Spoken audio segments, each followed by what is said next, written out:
Backup.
Everybody ready? Good afternoon. Thanks for joining us.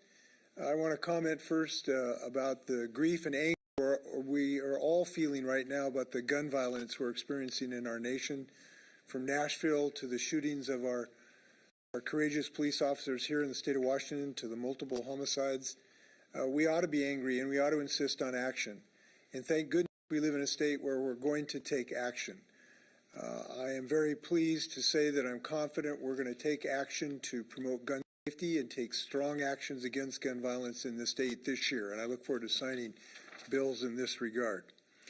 I'm thrilled about the progress to date for the session. We are making profound progress on multiple fronts, and I could not be more pleased. I was particularly heartened Monday to see that the House budget put in funds to potentially service a bond so we can build more housing, thousands of more housing units to deal with this crisis of housing. The stage is now set for discussions between the House and Senate so that they can develop a program where we can go big so people can go home. Washingtonians need this, and I'm looking forward to real success in this regard. I do want to note that the progress that's being made is just on so many multiple fronts. And you know, it's unprecedented, but we're making progress on so many fronts. We are clearing regulatory hurdles that would prevent us from building more housing, and I'm confident we're going to have some success there. We're having additional ability to cite clean energy programs so we can fight climate change. Our Climate Corps program is moving forward. I'm confident we're going to do more for our children who need special education in our state. We're helping develop more state workforce. We have new proposals on how to treat mental health problems in our state.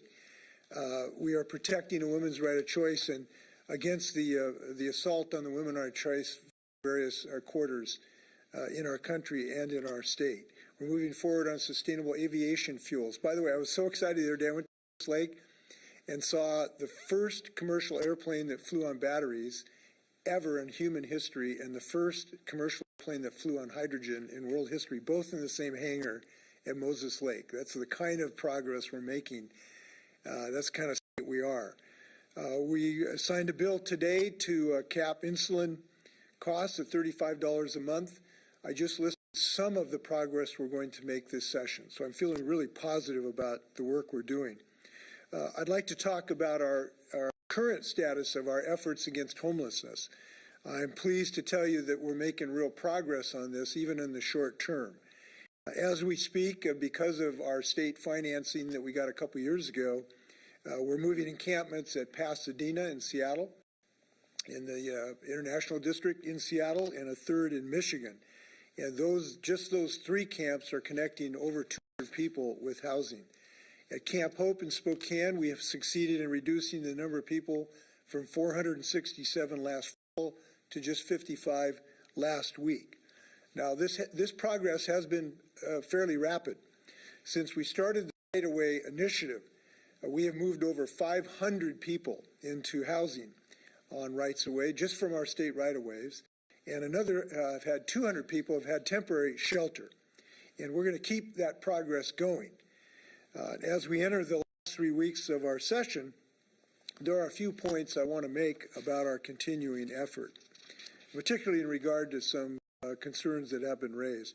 First, I think if you look at the housing problem we've had a problem for years in our state, and we're not the only state that have experienced this. Before, there was an old way of thinking of this, that just local communities would take care of this. Cities and counties, that would be their responsibility. But obviously, we have come to know that cities and counties are incapable of dealing with this problem, and this is a statewide problem. So the second point I want to make is that we have been doing substantial work for years now to address this problem. Over the last 10 years, the Democratic leadership, myself, have been quite aggressive in this regard. I'll give you an example. We tripled our investment in public housing in our state budget from 2017 to 2019. We increased it by a factor of 2.5 again in the last biennium, and I'm confident we will make significant strides again this year. So we have been really acting aggressively on this. But unfortunately, because of the economics of the situation, the housing prices have gone through the roof and more people have moved in, but we haven't built enough houses. We simply have to have additional scale. And we have been moving the needle. We have been getting the people housing. We've done it on our right-of-ways I've just mentioned of over 500 people. But we need to do this now at increasing scale. At some times we've not had the help of the Republican Party. I remember in 2016 when we tried to use the rainy day fund as an emergency, and the response from the Republican leader is, that's your problem. Your emergency, it's not ours. Well, this is everybody's emergency right now across the state of Washington. It demands bold action. So, and the last point I'll make is that we need new tools. We got new tools in 2021, which is that we got a specific statewide initiative to deal with homelessness on our right-of-ways.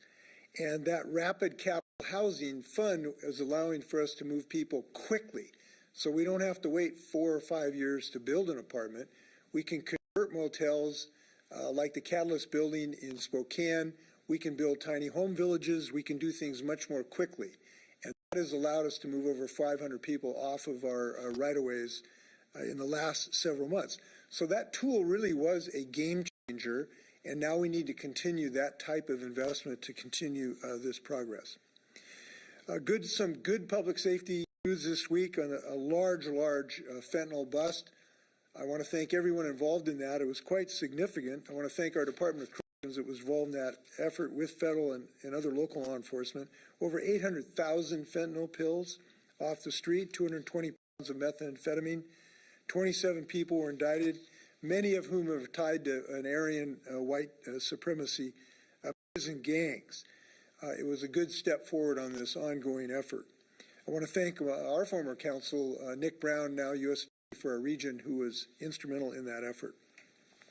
I want to talk about our ongoing efforts to protect a woman's right of choice in the state of Washington. As we are waiting for a decision from a Texas court that poses a threat of cutting off the ability of women, including in our state, from having access to a safe, known, and well-accepted product, mifepristone, anywhere in the country. This is a clear and present danger to the right of choice in our state.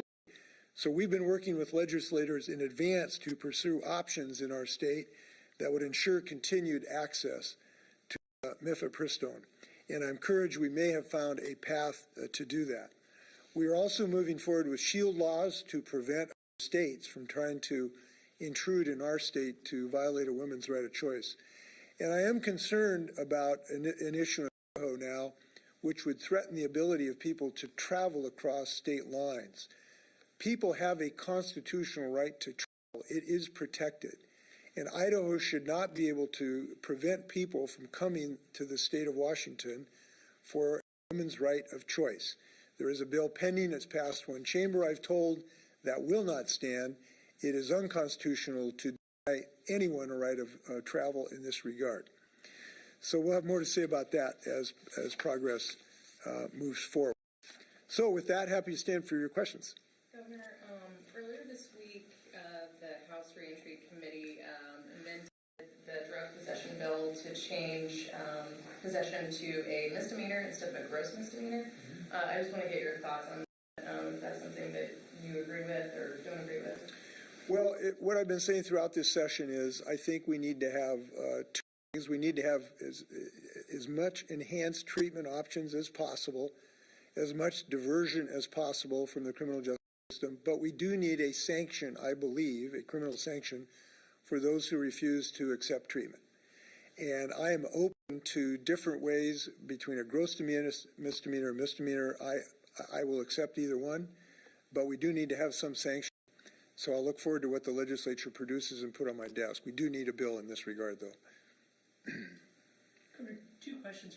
First, to follow up on Idaho, have you had any communications with the governor of Idaho, your counterpart over there, on any of that? I have not talked to them, but it is a concern, and it's something we sort of knew was coming, that at some point some of these states were going to try to prevent people from traveling to other states.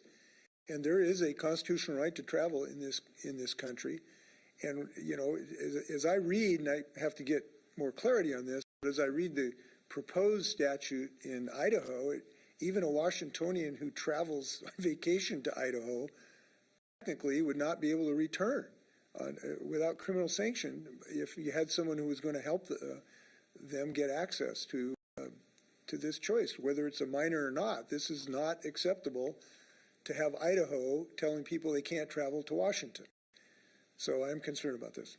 And Climate Commitment Act, now that all three budgets are out, you've got negotiations on where that money should go on clean energy programs.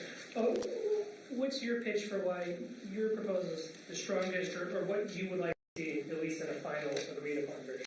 Well, it's a long answer to that important question, but one of the approaches, we want to make sure first that this money is used to tackle climate change.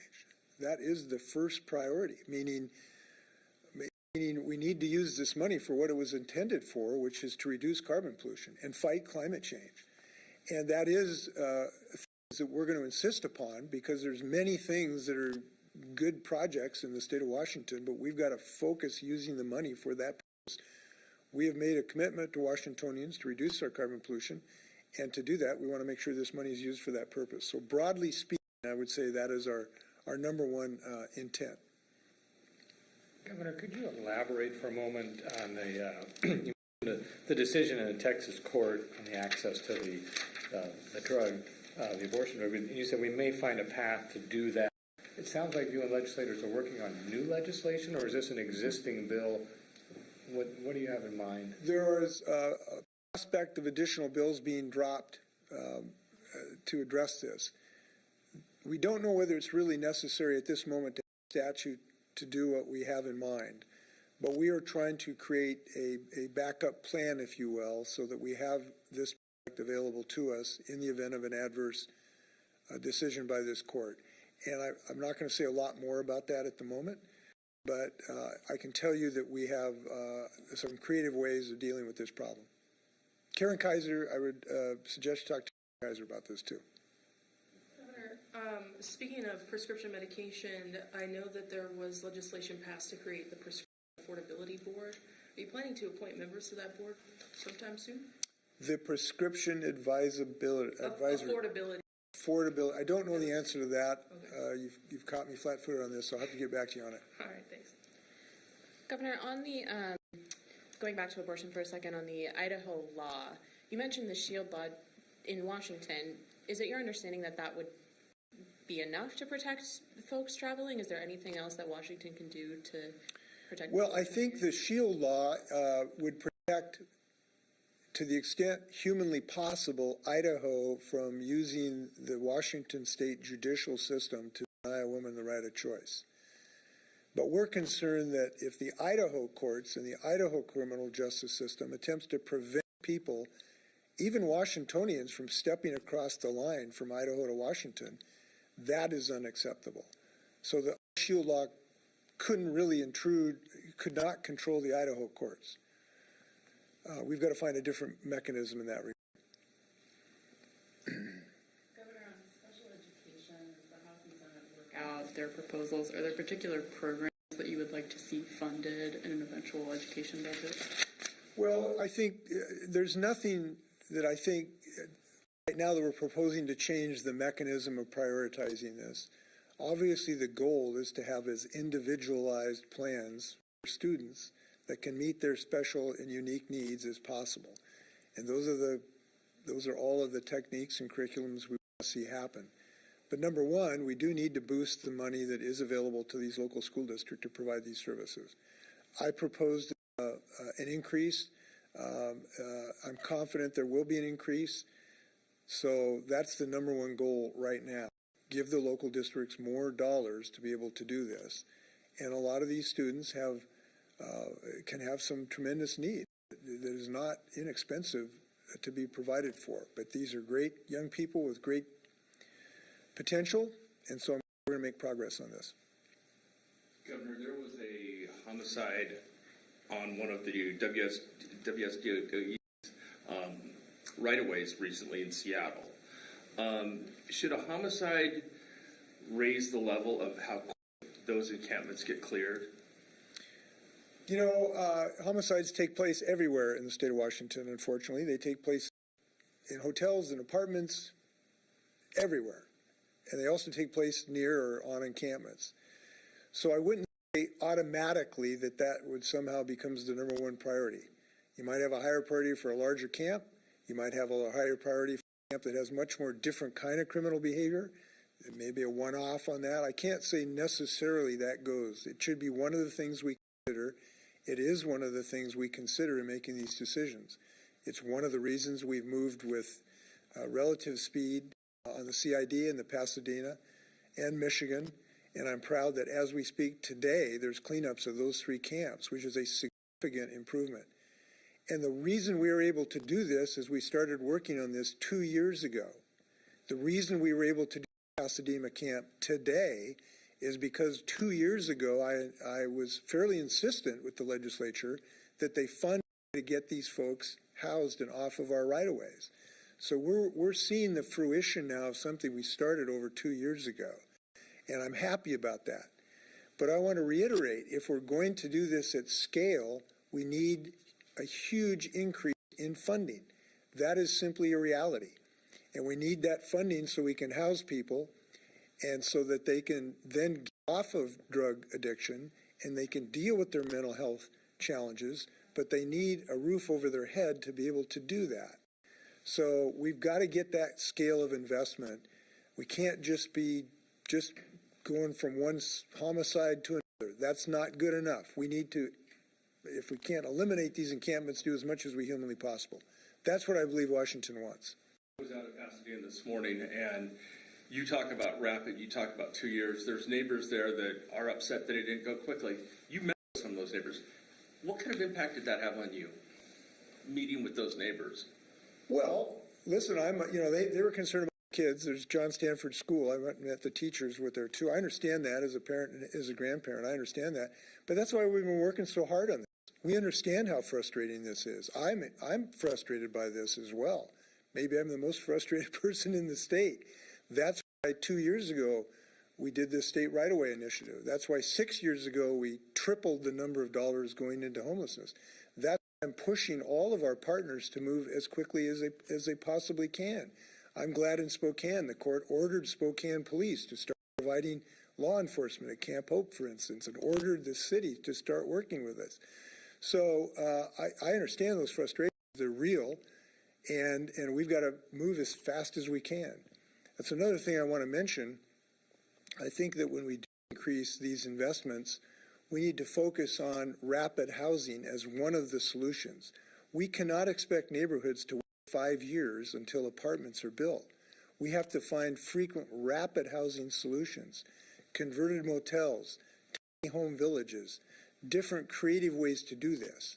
So my position is we got to do it as fast as we can because I understand those neighborhood concerns. And I'm real glad we're making progress there.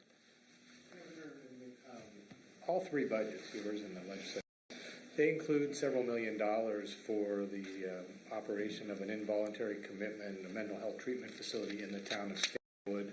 It's not actually in the city. It's proposed on land that's commercial farmland. It recently received a permit. That permit has been appealed on the basis of, hey, this is the wrong place. It's possible they'll be successful, which would make one more difficulty to expand and provide a mental health treatment facility. I'm wondering what your interest is in changing the permitting rules that might prevent communities from being able to overturn decisions and block these facilities. We, at the moment, I'm not proposing anything new.